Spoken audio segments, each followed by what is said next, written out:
Yo, NBA, man. Y'all need to look into the Bucks for tampering. Y'all do. I'm just going to put that out there. Y'all didn't hear it from me, but I heard it through somebody. Y'all look at them for tampering. A chance to send the Thunder home. Lillard, long-range three, and it's good! At the buzzer! Damian Lillard! Are you kidding me? I want to salute you, homie, for building your own thing and doing your own thing. Why build theirs when I believe I can build my own? You've already done it, or I wouldn't be here. I'm already the only elite sports and music journalist in the game today. My goal is simple, to be the best there's ever been. So, please don't go. Make sure you subscribe and follow the journey. It truly means everything to me. I tell stories, I talk music, I cover sports. I am culture. I am FERRO. Welcome to episode 7 of the Hoops FERRO podcast. Can you believe it, ladies and gentlemen? Damian Lillard finally got traded, and it is not to the Miami Heat. We're still reacting to the news. If you've been enjoying the content over the last 24 hours featuring Damian Lillard, the Portland Trail Blazers, the Milwaukee Bucks, the Phoenix Suns, all that great stuff, please make sure you hit subscribe on the channel, and please come back for more great quality content. Your boy really appreciates your love. As reported to you guys on yesterday, the Milwaukee Bucks are acquiring all-star god Damian Lillard. The Portland Trail Blazers will be receiving Jrue Holiday for now. We'll talk about that more in a second. DeAndre Ayton, Toumani Camara, a 2029 first-round pick, and 2 pick swaps. As the Phoenix Suns make their way into this trade, they're getting Yusuf Nurkic, Grayson Allen, Nasir Little, and Keon Johnson. So I had about 12 hours to think about this trade and give my thoughts in greater details. Let's start with the Milwaukee Bucks, and we'll kind of work our way down to every team involved in this trade, and then we'll even incorporate a team or two that did not pull the trigger on Damian Lillard. From the Milwaukee Bucks perspective, I had some time to think about this. I heard a couple other perspectives as well, and here's where I land. The Milwaukee Bucks had to make this move. You know, the reality is Damian Lillard probably is going to play at least 2 years in Milwaukee. I don't see Damian Lillard demanding a trade out of Milwaukee this season, obviously, and I would assume him to give it at least one additional season. I mean, it took him 11 years to demand a trade out of Portland. I just don't see Dame Dollar doing it like that. That's just my thing. I could obviously be wrong. You know, oftentimes in life, it takes us a while to get over the hurdle and the hump of making a change in our life. But once we do it, it doesn't take as long the second time around. Anybody out there moved from a city to a new city? Oftentimes, that first move is the one that you take so much time thinking over what could go wrong. And then once you finally make the move, when the next opportunity comes, you're like, man, forget it. I'm gone. I did it once. I'll do it again. So in Damian Lillard's case, I think he's going to at least give Milwaukee 2 years. So you'll get 2 years of Dame and Giannis. We're talking about from a basketball perspective, this should work easily. Dame still in his offensive prime. Giannis still in his athletically defensive prime. And I don't even know if the Greek Freak's gotten to his offensive prime yet. From an offensive perspective, I mean, outside of CJ McCollum, which he's a guy that kind of creates for himself, we've never really seen Dame have to create for someone else like he will be asked to create for Giannis. I'm assuming it to work, but I don't know that. I do not know that. Also, Chris Middleton's got to be pleased. I'm looking at this Milwaukee Bucks roster. Keep in mind, they did trade some rotational guys like a Grayson Allen to make this trade work, but they still got Bobby Portis. They obviously still got Brook Lopez, who they re-upped this summer. They still got Thanasis Antetokounmpo, who at some point in time is going to have to play. Like, I know he's probably not a real NBA player, but he plays on an NBA team. At some point, he's going to have to play some minutes with this roster in Milwaukee getting kind of top-heavy here, which if you look at the end of Damian Lillard's contract, it is going to be loaded with money. He ain't even started his new deal yet, right? So, like, if Milwaukee's planning on paying that, they got Chris Middleton for around $31, $33 million a year, and we already know what Giannis is going to command in his next deal. Milwaukee's going to be a top-heavy roster. So this is going to be a team that's going to have to pretty much make the rest of it up by committee. All right, it's going to be a top-heavy team. I do look at them as the favorites in the Eastern Conference, And look, again, I don't know how this affects Giannis. He could still easily leave Milwaukee. I think we're going to do an entire podcast dedicated to the future of the Greek Freak at some point by the end of the week. But to me, I don't think Giannis could have asked for anything else. He demanded that Milwaukee Bucks team take this thing as serious as him if they want to keep him long-term.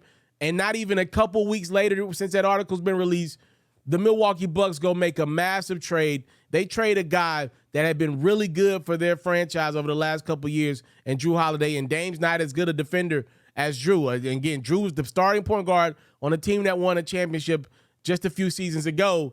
You got to give Milwaukee a lot of credit for at least trying to do something new as they move off of Jrue Holiday in favor of a more offensive-focused Damian Lillard. Please let me know, what are your thoughts about Milwaukee making this move right now? There are going to be a lot of people that are opposed to the Jrue Holiday piece of the puzzle. I think it's time we talk about that in much more greater detail as he now becomes a Portland Trailblazer for now.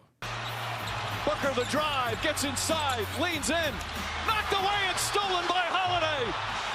Phoenix has to foul, and a pinnacle ball throws it down. Now let's swing our attention to the Portland Trailblazers, because that's what this has all been about. Obviously, Milwaukee coming in and getting Dame is the headline, but the headline this offseason had been the Portland Trailblazers and Damian Lillard, and now we finally kind of know what the overhaul for Dame ends up being. I said kind of because according to Woj at ESPN, the plan is the Blazers are going to trade Jrue Holiday before the season starts. They don't want him to impede the progress of the young top 3 pick in Scoot Henderson now. So, under the impression that the Blazers are going to move off Jrue Holiday, I mean, I'm just assuming here. I'm just shooting the crap here without knowing anything. I mean, the Blazers probably will get maybe 2 first-round picks for a 33-year-old Jrue Holiday. That's my guess. Probably. That's my guess. At least one first. At least one first. And maybe a rotational player. If you're Portland, you probably don't even really want many talents. You probably want more picks as their rebuild officially begins. You know, you got DeAndre Ayton. And well, I believe DeAndre Ayton is a guy that is going to work better in Portland than he did in Phoenix. I think that was a great get. Clearly, Portland had their mind on getting Ayton from Phoenix. He's going to be the big of their future. He's a lot younger, and he's going to work better with their timeline that they now have with you know, Dame out of the picture. I mean, if I'm looking at the haul that Portland got thus far, with the amount, with seemingly the amount of pressure Portland put on Miami to go find this legendary package that the Heat ended up not going for, I mean, it's kind of underwhelming. Again, we'll see what the Blazers get for Jrue Holiday. It seems like they really wanted DeAndre Ayton. You know, I guess it's a good package. I don't know. I'm not even so sure if I were the Portland Trailblazers, if I would be that quick to move off of Jrue Holiday. I would make Shaedon Sharpe go to work. If Shaedon Sharpe can beat out Jrue Holiday for that starting spot, then you know you got something in Shaedon. I want a guy like Jrue Holiday with the way that he can move his feet and his arms defending. I mean, I've heard Kevin Durant pretty much say this is the best defender that ever guarded me in my career. I think he's got like Jrue and Tony Allen on that list. I think I'm maybe giving Jrue Holiday at least half a season with Portland to at least instill the right things into these young guys here that clearly ain't going to be that invested in playing defense unless somebody tells them to play defense. The 2 things I don't like about the Milwaukee Bucks trading Jrue Holiday is, number one, I feel like they're giving Chris Middleton an out. The last time I checked, the last couple seasons, Jrue Holiday has been healthy pretty much the entire way. It's been Middleton who's been dealing with those nagging knee injuries, and he ain't been able to get back to his old self. Holiday's been there and productive. I feel like you're kind of giving Middleton an out by moving off of Holiday. And the second thing I don't like is that pretty much Jrue Holiday got traded because he went on the podcast and was honest. So if any NBA player out there that's planning on going on the podcast, you maybe want to lie when it comes to your future. Jrue said that he had plans on retiring at the end of his contract, which expires next year. So if you heard that, if you're part of that Bucks organization, which I'm sure they did, It's like, yo, we might as well move off this dude anyway, who's already telling us his plan is to retire. So maybe Jrue Holiday put his foot in his mouth, and now he's going to potentially be an NBA journeyman for the next couple years. And maybe, just maybe, that might put a battery in his back to say, dang, maybe I don't want to retire, since it feels like the team that I was on kind of pushed me out. We shall see. Those are the two things I don't like about it. Other than that, you can't get mad at Milwaukee for trying to get ahead of an issue that they seen coming down the line, which is Giannis and then Jrue potentially retiring. For Portland, it appears that they're already past the Jrue Holiday train. I don't know if I would go about it that way. I don't know. I think I would want Jrue around those young guys for a few months. That's just me personally. Y'all let me know what y'all think about the Blazers haul that they've gotten for Dame. And let's keep in mind, most likely in the next couple weeks here, they're going to get more. The teams that I've heard that are interested in Jrue Holiday as of right now include the Miami Heat, include the Los Angeles Clippers, and also includes the Boston Celtics. I've heard the Philadelphia 76ers. These are the teams that I've heard that have some moderate interest in Jrue. The teams that most likely can get a deal done. You know, I don't expect Miami and Portland to now figure out a deal after months of them negotiating for Dame didn't work well. So I'm going to rule out Miami. We shall see. Maybe the Heat go back to the table and say, yo, all right, some of these pieces that y'all didn't work for Jrue, want for Dame, maybe y'all will take for Jrue. I don't know. I don't know if that'll work. I guess the Clippers would be the front runners. We shall see where Jrue Holiday lands. Let me know what you think about the haul that Portland kind of got for Dame.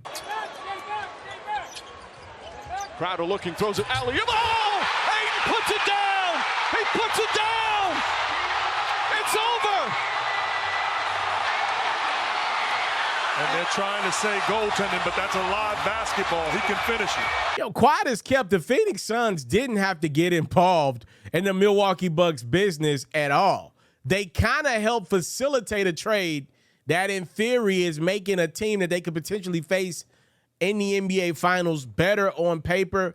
I do like Jrue Holiday a lot, but I just think for what Giannis and the Bucks need, they can use some more firepower offensively, and getting Damian Lillard does that. It gives you some protection if Middleton is not great down the stretch.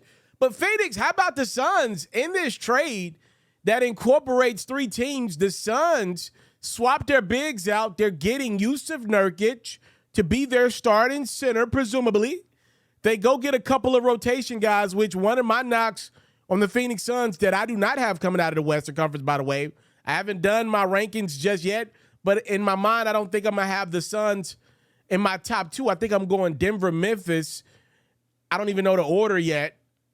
I don't have the Phoenix Suns in that top two conversation, partly because I don't like their depth. They're star heavy. It feels like their owner, Matt Ishbia, is putting together a team from NBA 2K. He's got a lot of money from Daddy. It is what it is. But I like this trade for Phoenix from this perspective. They went and got 4 rotation guys, legit. Keon Johnson went to my University, Tennessee. He's always been athletic, just ain't been able to really figure it out yet in the league. Nasir Little's a guy that can come in and contribute immediately. You're talking about Grayson Allen. You know, I like Grayson Allen. A lot of people don't like Grayson because they feel like he's a dirty player. I like Grayson Allen a lot. I do think he's a little dirty, but I do like his game when he's focused and locked in. And then Jusuf Nurkic is now going to be the big, and I mean, presumably this will be the guy that you'll get ready to bang with Jokic. I think the Denver Nuggets proved to the Phoenix Suns last year that DeAndre Ayton ain't ready for that task yet. And I think Phoenix is like, yo, he wasn't ready last year. 1 year won't make that bit of a difference. DeAndre Ayton's trying to knock down pull-up jump shots and catch alley-oops. Chris Paul is gone, and he ain't getting a damn ball like that with Devin Booker and Bradley Beal and Kevin Durant wanting 8 shots. We might as well move off of him and get a guy that's at least willing to bang and don't care about getting 12 shots a game. That's why they went and got Jusuf Nurkic. That's got to be the thought process, right? So, I mean, what do you think about this move from Phoenix's perspective? They didn't have to get involved in this trade at all. They could have just let the Blazers figure it out on their own, let Milwaukee figure it out with another third team. Clearly, Portland wanted DeAndre Ayton. Clearly. And Phoenix helping facilitate that trade. It makes Milwaukee that much more of a contender. Y'all let me know what y'all think about Phoenix giving up on DeAndre Ayton in favor of some rotational players and Jusuf Nurkic. Sounds the screen. Rises, fires, knocks it down. And then the stare down, knocks the jumper down. Man, I'm so sick of Pat Riley going after guards around the league and not getting them. It feels like every single damn year the Miami Heat are in the running for a great guard and they never get them. They've been able to get some great forwards, but it appears that they ain't never been able to acquire that great guard. Obviously, I know that they got LeBron and Chris Bosh back in the day, but those were forwards, by the way. They already had Dwayne Wade. They drafted him. Every single time the Heat try to go out and get a great guard, it feels like it falls flat on their face. I can't tell you how many years in a row I heard the Miami Heat were interested in Bradley Beal. Well, they let Bradley Beal get to Phoenix. Now the Suns are championship contenders. I can't tell y'all how many years I done heard Damian Lillard to Miami. Well, now y'all done allowed the Milwaukee Bucks get Dame. And there's no way on God's green earth you think the Miami Heat are going to be able to bully the Milwaukee Bucks the way that they just did with Damian Lillard now being incorporated into this quote-unquote rivalry. Like, damn, Pat. Like, you, him, let's be clear about that. But every single year you fail on these guards. Like, what are you holding on to these assets for? You're making me mad. You're doing the Brad Stevens thing, or dare I say, the Danny Ainge thing in Boston from years ago, which he just held on to asset after asset after asset. So it's like, bro, where are you taking these assets to the grave with you? Sheesh Louise. Now, reportedly, the Miami Heat were not 100% convinced and giving up on Nikola Jovic. They don't got Jokic. They got Jovic. To get Damian Lillard in his prime and he wanted to be in Miami, are you kidding me? Huh? Look, if you're Pat Riley, to be fair to him, he can always argue, yo, okay, my team has been to the finals 2 out of the last 4 years. My team has been right there in the Eastern Conference in the mix most of the last half decade. We're just as competitive as anybody not named Boston in the Eastern Conference. Hold on now. Even if we don't get a star guard, we'll be fine. My retort back would be, yo, in these finals, y'all clearly need another option to get over the hump. I'm not saying you got to go get Bradley Beal or damn, you got to go do something. If I'm looking at the Miami Heat, whenever I do my rankings for the off seasons, they're one of my losers after they officially strike out on Damian Lillard to try to bring back this same team after Tyler Hero's done nothing but hear his name, be involved in trade talks, and I have a source that tells me he is sensitive to this stuff. I do got a Miami source that's telling me Tyler Hero don't like to hear his name and these trade talks the way that he's heard it. And he's a little sensitive to all the noise. He don't take it as a compliment that he's been involved in trade talks, because on the other end of that, it appears that the Portland Trail Blazers ain't want him that bad, right? So you're looking at it from that perspective. If you're Tyler Hero, not only does the team that you want to play on apparently not want you 100%, they're trying to move off you, and the team that they're trying to move off of you to probably kind of said, we cool on him. We'd rather go with another option where we can get DeAndre Ayton or, another piece or two, or maybe we'll just take a pick over Tyler Hero. Apparently, Tyler's sensitive to that. You already lost Gabe Vincent. You already lost Max Strus. Man, the Miami Heat got depleted like they won the championship. The Denver Nuggets pretty much only lost Bruce Brown from one of their key cogs to their puzzle. The Miami Heat didn't win the championship, and they got depleted. That's not good. I understand they still got Caleb Martin. Obviously, they got the big two, and Hero will be back. I'm just saying, now looking at Miami without Dame, I think they need to be on the phone begging the Portland Trail Blazers to do business with them for Jrue Holiday. That's what I think. And you hear Jimmy Butler hating on Milwaukee saying, yo, I feel like there was some tampering involved. That's hate, by the way. And that's kind of snitching, by the way. He kind of went on his Instagram and started telling a little bit. I don't respect snitches, Jimmy B. I don't know if he was playing around, but even in every joke, there's a little bit of truth. I kind of felt like snitching, bro. I ain't gonna lie to you. Going out there and alluding to another team tampering. You hating now, you snitching, Jimmy B. Don't do that. Because if you would have got Damian Lillard, a lot of people would have been able to say, yo, reportedly Dame and Bam Adebayo, you best friends. You don't think Miami would have did a little bit of tampering to get Dame? You don't think there's been some tampering from Miami's side with Damian Lillard and all these trade talks? You don't think they had some type of line of communication? Come on now, bro. Dame's agent came out and said, flat foot, his guy wants to be in Miami. Come on now. Come on now. That ain't really on the up and ups. Come on, Jimmy B, don't do that. Y'all let me know what y'all think about the Miami Heat once again striking out on the top-tier guard as they failed to acquire Damian Lillard. I want to thank you for not striking out. You struck in by watching this episode of the Hoops FERRO podcast. Again, if you enjoyed the great quality content, please make sure you subscribe to the channel. We also on Facebook at Hoops FERRO as well. I'm over on Instagram giving my thoughts and opinions from time to time, just letting you know that the grind is still there. If you're rocking with the channel, please make sure you support it. I appreciate the love dearly. Thank you guys for tuning in to episode 7 of the Hoops FERRO podcast. I'm yours truly, the one and only Alfred Teleferro. Maybe you want to call me Mr. Teleferro. I'm still him. Hoops FERRO, FERRO, whatever you want to call me, as long as you're calling, that's all I ask for.